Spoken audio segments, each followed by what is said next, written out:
28 तारखेला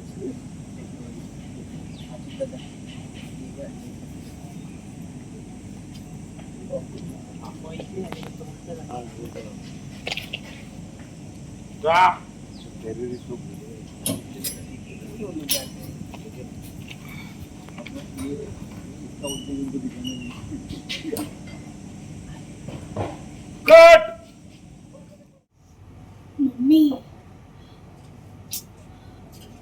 बस ना. हा नको एवढा विचार करूस. हे बघ जे झालं ते झालं. हा? सोडून दे ना आता. विसर सगळं.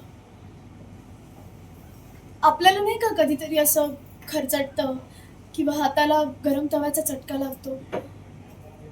तो डाग राहतो पण आपण ते दुखणं विसरतो ना. हं? तसं समज आणि विसरून जा. मोठ्या बहिणीच्या कार्यामध्ये हे सगळं घडलं आणि माझ्या माहेरच्या कार्यक्रमामध्ये माझ्या नवऱ्याला कमीपणा आलाय. मी नाही विसरू शकत. मला काही कमीपणा नाही येतो एवढ्या गोष्टी.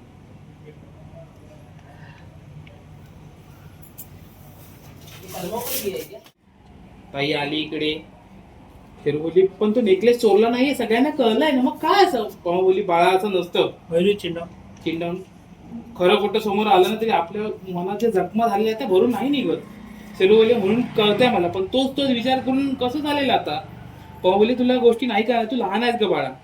हे बघ तू एकदा ना आळ आला की सगळ्यांना संपतं. लोक काय अजून कोण चूक बरोबर शोधत बसत नाही. एकदा त्यांच्या समोर जे काय झालं तेच डोक्यात ठेवतात. मला टेन्शन आलं तुमची लग्न कशी होणार आहे स्थळ कशी येणार आहेत. आपल्यासारख्या लोकांच्या आयुष्य उद्ध्वस्त करायला ना एखादा असा खोटा आरोप झाला ना बस झाला तेवढंच पुरेच असतं. पण मला मुळात हे कळत नाहीये की त्या समायराने आपल्याला जवळजवळ अटक करायला भाग पाडलं होतं पोलिसांनी.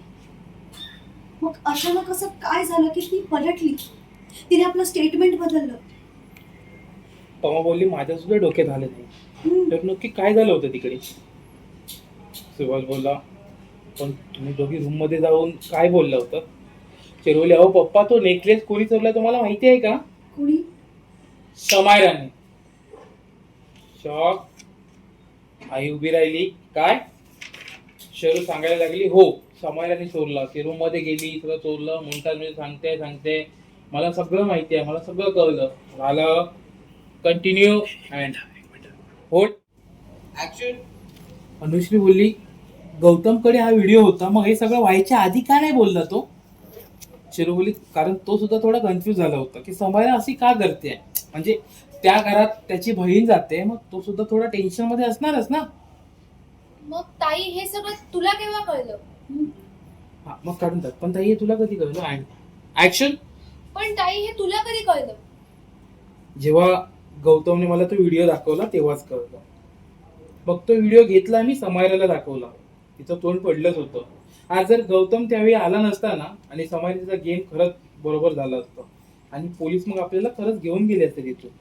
स्वामी आली आई स्वामींजवळ. तर काय झालं असतं आपलं.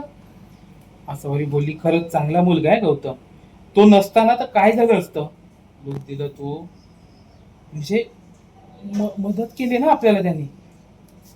तो आपल्याला मॅम बघितलं सुभाष सरांकडे आपल्याला बस स्टॉप कडे बघायला लागलं.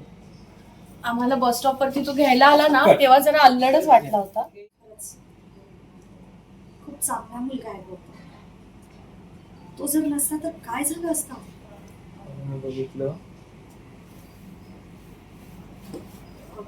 म्हणजे मदत केली ना त्याने आपली.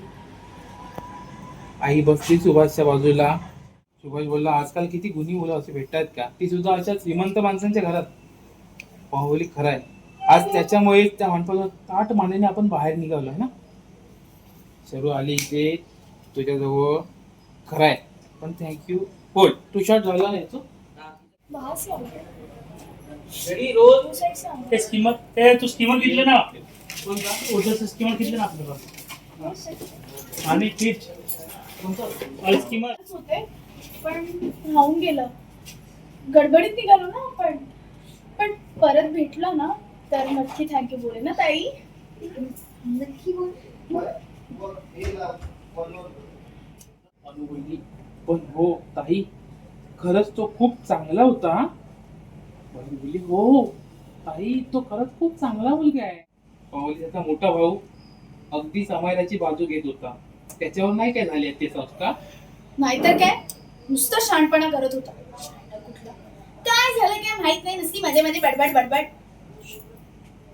घेतलं सुभाषने लोन दिले सगळ्यांना उभा राहिला. अय चलो भिडो. क्या जो तेरे बारे में अच्छा सोचता है उसको याद रखने का. क्या बोलती है को सच बोल रहा मैं. हाँ? अच्छा बोल अच्छा सू. हाँ ऐसा गहरी सांस लेने का और क्या बेड़ू झाड़ लगाने का. समझा ना बेड़ू. आता तुम्ही परत सुरू नका हो. अरे बेड़ू काय को टेंशन लेता है, मैं है ना तेरे साथ. क्या बोलता. हाँ कट. ए बाबा बेड़ू काय को टेंशन लेता है, जो तेरे बारे में अच्छा सोचता है ना उसको याद रखने का. समझा ना, बाकी सब भूल जाने का. अरे अच्छा बोल अच्छा सुन. हाँ आई को टेंशन लेने का. अरे सच बोल रहा है बेड़ू, मैं हंसने का क्या है उसमें. समझा. अभी झाड़ लगाने का. समझा ना. क्या बोलता बेड़ू. हाँ आता परत सुरू नका करू. अरे पमा बेड़ू काय को टेंशन लेता तू. हाँ मैं है ना. हाँ? बाकी सब भूल जाने का मतलब. हाँ सच्ची. अच्छा सुन ऐसा गहरा सांस लेना और झाड़ लगा. पवन बोले तुम्ही आता नका ना सुरू. आधी जवळ एक चलो